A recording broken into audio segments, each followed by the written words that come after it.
En una isla remota de las costas escocesas, 3 fareros desaparecieron sin dejar rastro alguno. Su desaparición es conocida como el misterio de las Islas Flannan.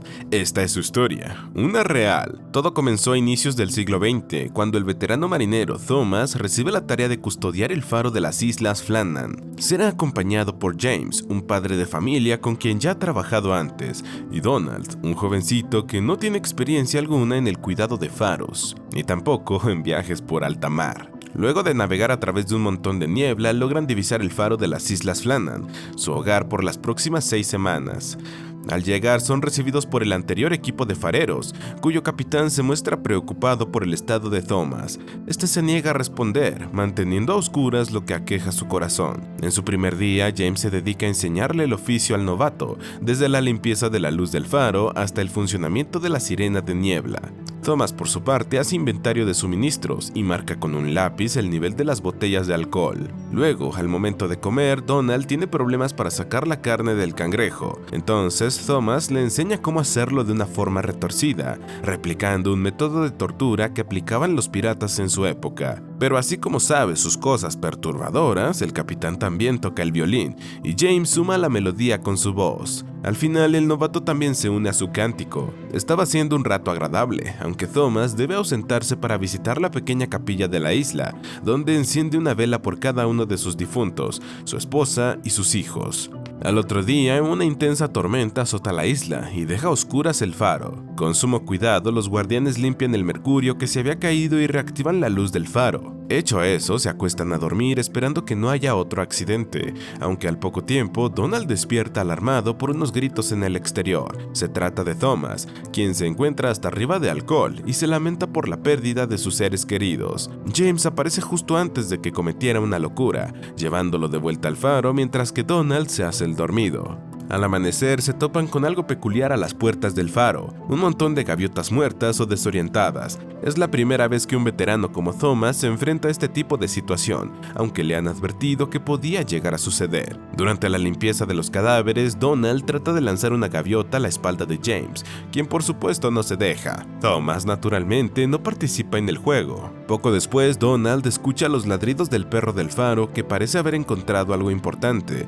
Al fondo de un acantilado, el jovencito divisa un bote destruido, un cofre de madera y un hombre que fueron arrastrados por la marea. Como es el más ligero, Donald recibe la tarea de bajar a investigar mientras que sus colegas lo sostienen con una cuerda. Una vez abajo, el jovencito chequea el estado del misterioso hombre y se percata de que no está respirando. En cuanto al cofre de madera, está bloqueado con llave. Intrigado por su contenido, Thomas da la orden de subirlo, y es entonces que el hombre muerto se levanta y ataca a Donald con extrema violencia. Con sus compañeros en las alturas, el jovencito se las ve feas con este rival que le supera en tamaño y fuerza,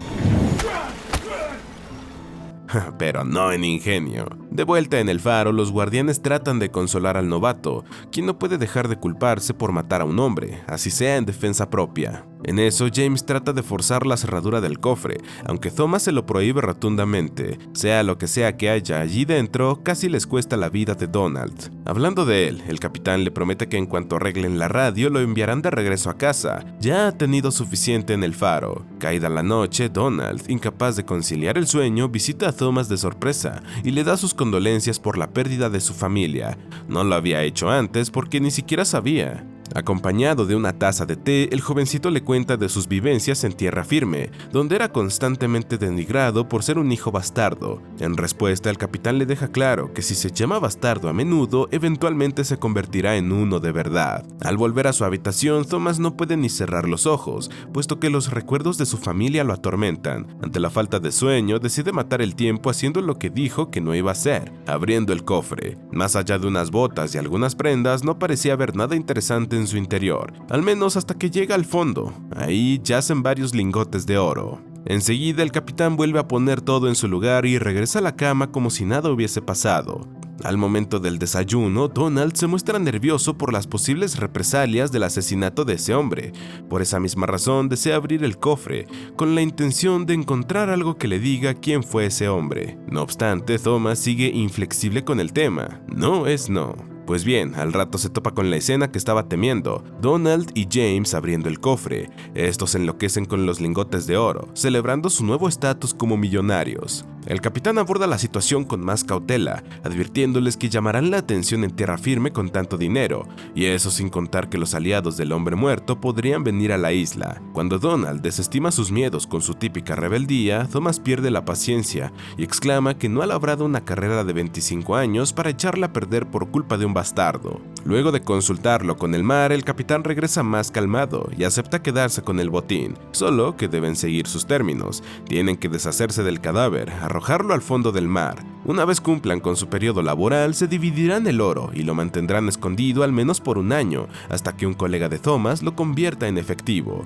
Mientras tanto, deben mantener la boca cerrada y no hacer planes con el dinero antes de tiempo. Acorde al plan, los fareros se dirigen a echar el cadáver a las aguas, pero entonces el capitán les da la orden de regresar. Un barco se aproxima a su isla. Mientras James y Donald esconden el cadáver en la capilla, Thomas recibe a los misteriosos marineros Locke y Bohr, quienes dicen estar buscando a un miembro de su tripulación que zarpó en un bote salvavidas. El capitán les cuenta parte de la verdad, señalando que encontraron el cadáver de su amigo, pero que las autoridades ya lo están llevando a tierra firme junto a sus pertenencias, es decir, el cofre de madera. Desde el faro, el novato se impacienta y sale a hablar con los marineros, obligando a James a unirse. Los dos le siguen el hilo al capitán, afirmando que el cadáver y el cofre han partido de la isla. Si Locke y Bohr terminan yéndose, Thomas sospecha que los volverán a ver. Por ende, le ordena a James que arregle la radio y a Donald que se quede afuera para asegurarse de que los marineros se alejen de la isla. Apenas la radio detecta la señal de los marineros, Thomas intenta responder, pero no pueden escucharlo. Esto revela su mentira, dado que no pudieron haber llamado a las autoridades con una radio en ese estado. Por ende, los marineros dan media vuelta en su barco y lanzan bengalas hacia la isla a manera de advertencia. Los fareros los vigilan desde la altura, armados con herramientas rudimentarias en un intento de ahuyentarlos. No lo consiguen. Luego de horas viendo el barco a dar vueltas por la isla, los guardianes escuchan un sonido proveniente del faro. Ahí se topan con Locke. James, por su estado, es emboscado por Bohr. Hace rato que se habían bajado del barco. Luego de acabar con James, Bohr se dirige al faro y somete a los guardianes junto a Locke. Al interrogar a Thomas, este guarda silencio sobre el paradero del oro, aún con un cuchillo clavado en su pierna. Justo entonces, James reaparece de la nada y le devuelve el favor a Bohr. Esta vez sí lo remata. En eso, Donald recupera la conciencia y ayuda a Thomas a ahorcar a Locke con el mismo nudo pirata que le habían enseñado. Una vez libres de amenazas, los fareros caen en cuenta de lo que hicieron. No son distintos al hombre que trató de matar a Donald. Mientras planifican sus próximos movimientos, se percatan de que alguien los estaba observando desde la ventana. Hay otro invasor. Los tres salen de inmediato en su búsqueda, y James es el primero en cazarlo con un gancho. No obstante, la luz de la linterna revela algo abominable. Era un niño. Acaba de matar a un niño. James trata de reanimarlo en vano, culpándose de lo que hizo. Los fareros continúan con su rutina como pueden, excepto que claramente no pueden, en especial James. Con el barco de los invasores se adentran en el mar y arrojan los cadáveres. Al sostener el cuerpo del niño, James no puede evitar pensar en su propio hijo. Con el pasar del tiempo, James va perdiendo la cordura, poniendo distancia entre él y sus compañeros. Claramente no pueden regresar a tierra firme con un lunático, por lo que Thomas trata de acercarse a él. Entonces James le confiesa que ya no siente nada, recuerda a su familia y solo puede verlos como rostros sin más. Ya no sabe si siquiera quiere volver a verlos. Más tarde, Thomas lo encuentra hablando con la luz del faro como si de una persona real se tratase. Donald, cansado de las locuras de su compañero, lo insta a confrontar la verdad. Mató a un niño y tiene que vivir con eso. Pues bien, lo único que consigue es despertar la ira de James, hasta el punto que Thomas tiene que separarlos. Cuando el capitán intenta hacerlo entrar en razón, James se queja de que se puso del lado de Donald y luego se aísla en la capilla. Ante la visita del capitán, él exclama que todo es culpa del jovencito, señalando que les contagió su mala suerte de bastardo. Dadas las circunstancias, Thomas le prohíbe a Donald tener contacto alguno con James por el bien de su labor.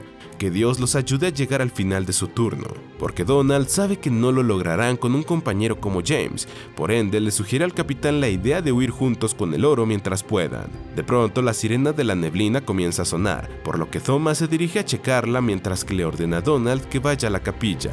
Este vuelve al poco tiempo y advierte que James ya no se encuentra allí. Ambos lo buscan por toda la isla, desde la cima del faro hasta el barco de los invasores. No hay rastros de él. Alarmado, Donald le repite su plan a Thomas. Tienen que irse ahora mismo. Esta vez el capitán luce más convencido. Justo entonces, James reaparece y les pide perdón por haberlos asustado. Solo no sabía cómo aceptar su ayuda.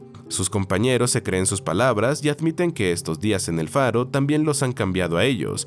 Para celebrar su celebración, el capitán se dirige a buscar whisky, dejando solos a Donald y James. En cuanto Thomas pisa la despensa, James le cierra la puerta. Desde ahí el capitán escucha los gritos ahogados de Donald. Para cuando abre la puerta, ve el cadáver del jovencito sobre el regazo de James. En su defensa, el asesino señala que otra vez son ellos dos, como en los viejos tiempos. Sin embargo, cuando intenta acercarse al capitán, este lo ataca con una olla. Después de pasar la noche recluido en la capilla, Thomas se imagina teniendo una conversación con su familia. Él sabía que su esposa estaba enferma antes de dar a luz, aunque no hizo nada al respecto. Al final, no solo se quedó sin esposa, sino también sin hijos. Habiéndose perdonado a sí mismo, el capitán regresa al faro e invita a James a zarpar con el oro. Luego de arrojar el cadáver de Donald al mar, James admite que es su turno. No puede seguir viviendo con tanta culpa sobre sus hombros. Su familia no merece a un asesino y no hay manera de que Thomas lo haga cambiar de opinión. Por ende, James se lanza al mar y le pide a Thomas que lo mantenga bajo el agua hasta que sea necesario. El capitán cumple con su última voluntad. Y así termina este peliculón. Suscríbete, activa las notificaciones y gracias por ver.